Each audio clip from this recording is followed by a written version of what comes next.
folks, welcome to our channel FinRivers। ये है episode 43 of financial system and economy, जहां आज हम डिस्कस कर रहे हैं फाइनेंशियल सर्विसेज। आज के एपिसोड में हम फाइनेंशियल सर्विस डिस्कस करेंगे। जानेंगे हम ऐसी कौन कौन सी सर्विसेज हैं जो फाइनेंशियल सर्विस कहलाती हैं, ऐसी कौन कौन सी एक्टिविटीज हैं जो फाइनेंशियल एक्टिविटीज कहलाती हैं, जरूरत क्या है फाइनेंशियल सर्विसेज की। फिर हम देखेंगे कि टाइप्स ऑफ फाइनेंशियल सर्विसेज कौन कौन से हैं, फंड बेस्ड हो या फी बेस्ड हो। ओके, इंश्योरेंस सर्विस सेक्टर को भी डिस्कस करेंगे। स्टार्ट करते हैं। फाइनेंशियल सर्विसेज ऐसी कोई सर्विस जो ऑफर की जाती है फाइनेंशियल इंस्टीट्यूशंस के थ्रू। अच्छा, ये जरूरी नहीं है कि फाइनेंशियल इंस्टीट्यूशन ही फाइनेंशियल सर्विस प्रोवाइड करती हैं। इसके अलावा नॉन बैंकिंग फाइनेंशियल इंस्टीट्यूशंस हैं, बैंकिंग इंस्टीट्यूशंस हैं, फाइनेंशियल इंटरमीडियरीज हैं जो हमें क्या करती हैं, फाइनेंशियल सर्विस प्रोवाइड करती हैं। ओके, अच्छा, ये क्या करती है, फैसिलिटेट करती हैं आपको फाइनेंशियल एक्टिविटीज के थ्रू। जैसे फॉर एग्जांपल लोन प्रोवाइड करना हुआ, फाइनेंस प्रोवाइड करना हुआ, इंश्योरेंस सर्विस देना हुआ, जैसे अभी हमने देखा, क्रेडिट कार्ड प्रोवाइड करना, क्रेडिट कार्ड से plastic money. Okay, investment opportunities provide करना, ये सब क्या है, फाइनेंशियल एक्टिविटीज हैं। और ये प्रोवाइड करने वाला फाइनेंशियल इंस्टीट्यूशंस भी हो सकता है, नॉन फाइनेंशियल इंस्टीट्यूशंस भी हो सकता है, फाइनेंशियल इंटरमीडियरीज भी हो सकता है। Okay, services provided by various institutions. अच्छा, ये जरूरी नहीं है कि ये सारे इंस्टीट्यूशंस के अलावा और कोई सर्विस प्रोवाइड नहीं कर सकता। जैसे ऐसे बहुत सारे रेगुलेटरी बॉडीज भी हैं जो फाइनेंस की सर्विस प्रोवाइड करते हैं, फाइनेंस के लिए काम करते हैं, जैसे स्टॉक एक्सचेंज, जैसे SEBI security exchange board of India, जैसे आरबीआई, जैसे department of banking and insurance, IRDA insurance regulatory development authority. Okay, और भी गवर्नमेंट के ऐसे बहुत सारे लेजिस्लेशन है जिसके थ्रू इन फाइनेंशियल सर्विसेज को गवर्न करने का, मेंटेन करने का, गाइडलाइन इशू करने का काम करती है government of India. Okay, including issue management and providing information on the stock market. जैसे कि सेबी क्या करती है, सेबी बहुत सारी गाइडलाइंस प्रोवाइड करती है और लॉज बनाती है, गाइडलाइंस इशू करती है कि ये करना होगा, इन सारी कंपनीज को ये करना होगा, इन्हें ये फॉलो करना होगा, मार्जिन मनी कब बढ़ाई जा सकती है, कब घटाई जा सकती है। ओके, कौन सी कंपनी ऑप्शन में आ रही है, कौन सी कंपनी निफ्टी 50 में आ रही है, इस सब के थ्रू क्या कर रहे हैं, फाइनेंशियल सर्विस प्रोवाइड करने की कोशिश कर रहे हैं। दैट इज कॉल्ड सारी फाइनेंशियल सर्विसेज। अब देख लेते हैं टाइप्स ऑफ फाइनेंशियल सर्विसेज।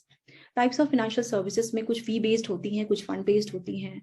इसके अलावा अपने नेचर के हिसाब से इंश्योरेंस सर्विसेज जो है डिस्टिंक्ट है, लेकिन ये देखा जाए तो after LPG, liberalisation, privatisation, globalisation, service sector बहुत ही ज्यादा तेजी से आगे बढ़ा है। ओके, अब ये service sector related to finance हो या ये service sector related to insurance हो। समटाइम्स इंश्योरेंस भी ऐसे बहुत सारे हैं जो कि फाइनेंस से गवर्न होते हैं। जैसे एलआईसी को अगर छोड़ दी जाए तो बाकी के सारे जो इंश्योरेंस है उसमें कहीं ना कहीं फाइनेंस ही डील करता है। ओके, जैसे अच्छा, इंश्योरेंस सर्विसेज के बारे में अगर इन डेप्थ डिस्कशन करना हो तो ऑलरेडी वीडियो अपलोडेड है आईआरडीए के नाम से, insurance regulatory development authority as a government body, as a regulatory authority. Okay, आप उसे एज अ रेफरेंस जरूर चेकआउट करें।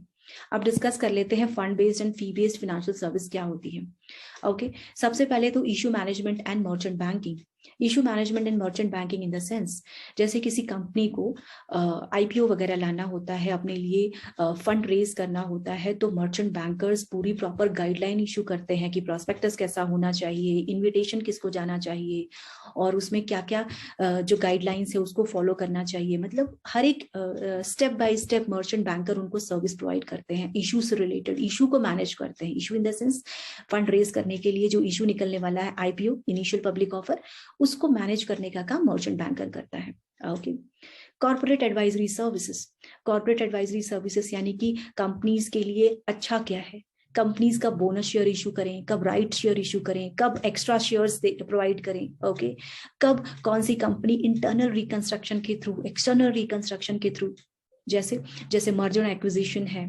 ओके, कब किस कंपनी को मर्जर करना है, कब किस कंपनी को एक्विजिशन करना है, जरूरी है कि नहीं करना है, डिविडेंड कब डिक्लेयर करना है, कॉर्पोरेट एडवाइजरी सर्विसेज के थ्रू ये सब होता है। फॉर एग्जाम्पल आज ही न्यूज आई थी कि HDFC बैंक और HDFC इन्वेस्टमेंट मर्जर हो रहा है, ओके, जिससे क्या कर गया, मार्केट बूम कर गई, क्योंकि मार्केट हमेशा मर्जर एंड एक्विजिशन को एडमायर करता है। मर्जर बहुत अच्छी, आई मीन यहाँ पर हम न्यूज नहीं डिस्कस कर रहे हैं, पर ये कॉर्पोरेट एडवाइजरी सर्विसेज रिलेटेड है कि किस तरह से एडवाइजरी सर्विस प्रोवाइड करके मार्केट फिनेंशियल इंटरमीडियरीज के थ्रू फिनेंशियल एक्टिविटीज परफॉर्म करके किस तरह से सर्विस दी जाती है। ओके, सो इन सारी सर्विसेज कॉर्पोरेट एडवाइजरी सर्विसेज के अंडर में आती है। म्यूचुअल फंड, हम और आप जैसे लोग जो कि छोटे छोटे अमाउंट जिनके पास है, जिनकी सेविंग्स इतनी नहीं हो पाती है, ओके, तो छोटी छोटी सेविंग के साथ भी हम अपने पोर्टफोलियो में डाइवर्सिफिकेशन ला सकते हैं थ्रू म्यूचुअल फंड। तो फिनेंशियल इंस्टीट्यूशंस जो है वो हमें क्या ऑफर करती हैं कि म्यूचुअल फंड का एक ऑफर करती हैं कि म्यूचुअल फंड के थ्रू हम अपनी सेविंग्स को अच्छे प्रोडक्टिव मैनर में इन्वेस्ट कर सकते हैं, इक्विटी की वोलेटिलिटी का फायदा उठा सकते हैं और एक अच्छा चंक ले सकते हैं। ऑन एन एवरेज 15% तो म्यूचुअल फंड में मिल ही जाने हैं।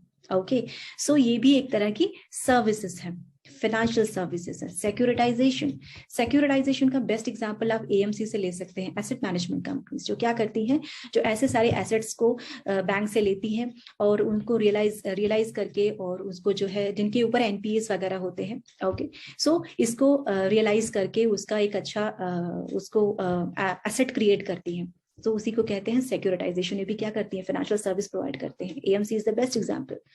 Credit rating in the sense, जब किसी कंपनीज को IPO पे तो इतना नहीं है, लेकिन अगर कोई कंपनी डेट इशू करती है, यानी डिबेंचर इशू करती है, तो क्रेडिट रेटिंग से सर्टिफिकेट लेना उनके लिए मैंडेटरी होती है। क्रेडिट रेटिंग एजेंसीज क्या करती हैं, वो किसी कंपनी के परफॉर्मेंस को देख करके वो रेटिंग प्रोवाइड करती है। ओके, उस जैसे क्राइसिल हो गया, इकरा हो गया, ये सब सब क्या करती हैं, क्रेडिट रेटिंग एजेंसीज हैं। ये भी क्या करती हैं, सर्विसेज प्रोवाइड करती हैं कंपनीज को।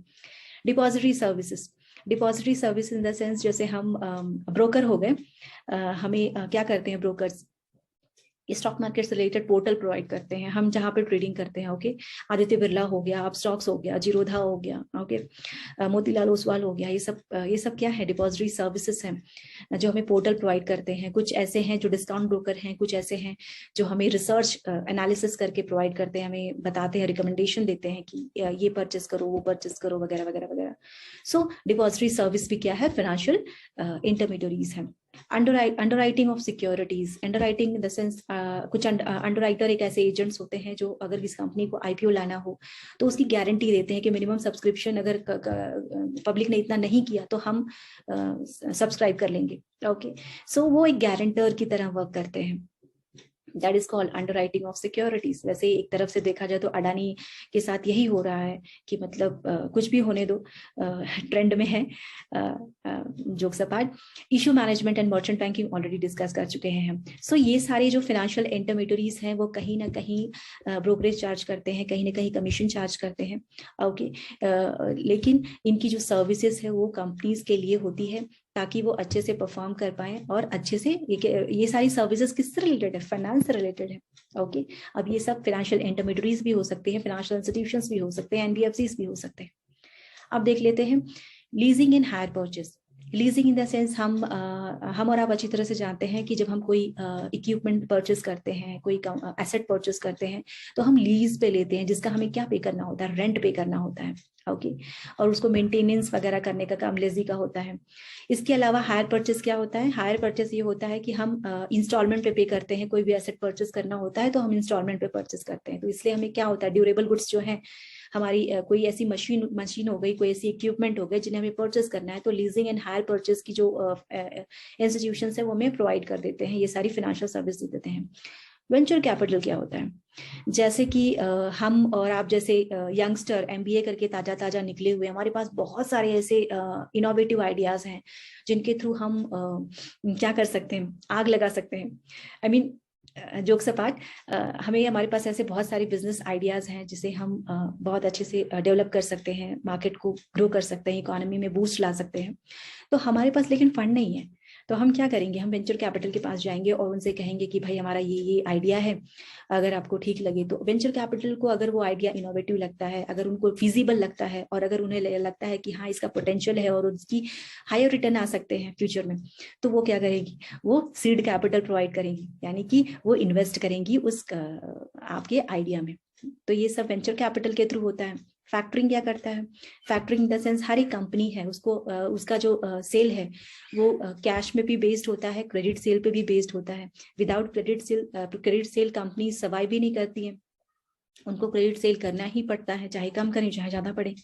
ओके, सो वो अगर उन्होंने क्रेडिट सेल कर दिया है लेकिन उन्हें अपना प्रोडक्ट साइकिल तो मेंटेन करना होगा। अगर उन्होंने 80 डेज 120 डेज या फिर और भी ज्यादा की क्रेडिट सेल के लिए इशू किया है, सेल किया है, तो उसके बीच में अगर उन्हें वापस प्रोडक्शन करना है तो उन्हें कैश की जरूरत पड़ेगी, ओके, रॉ मटेरियल की जरूरत पड़ेगी। तो उस सिचुएशन में आपकी क्रेडिट सेल का कुछ हिस्सा यानी 80% या 90% depends on terms and condition, वो आपको फाइनेंस करती है। कौन फाइनेंस करता है, फैक्टरिंग। ओके, सो ऐसी फाइनेंशियल इंस्टीट्यूशंस जो क्रेडिट सेल को फाइनेंस करने का काम करती हैं, that is come under the purview of factoring. Forfaiting क्या होता है, फॉरफिटिंग भी वन एंड द सेम है। जैसे एक्सपोर्टर्स को ज्यादा बेनिफिट होता है, एक्सपोर्टर्स गवर्न होते हैं फॉरफिटिंग के थ्रू। अगर आपका कोई फॉरेन क्लाइंट है जिसके लिए आप बिल्स क्रेडिट सेल करते हो या फिर बिल बनाने का काम करते हो, तो उसकी जो इनवॉइस है उसको फाइनेंस की जाती है फॉरफिटिंग के through. Housing finance, house loan provide करने के लिए बहुत सारी बैंकिंग कंपनीज हैं, नॉन बैंकिंग कंपनीज हैं जो हाउस लोन प्रोवाइड करती हैं, चाहे वो परचेस करने के लिए हो या रिनोवेट करने के लिए हो।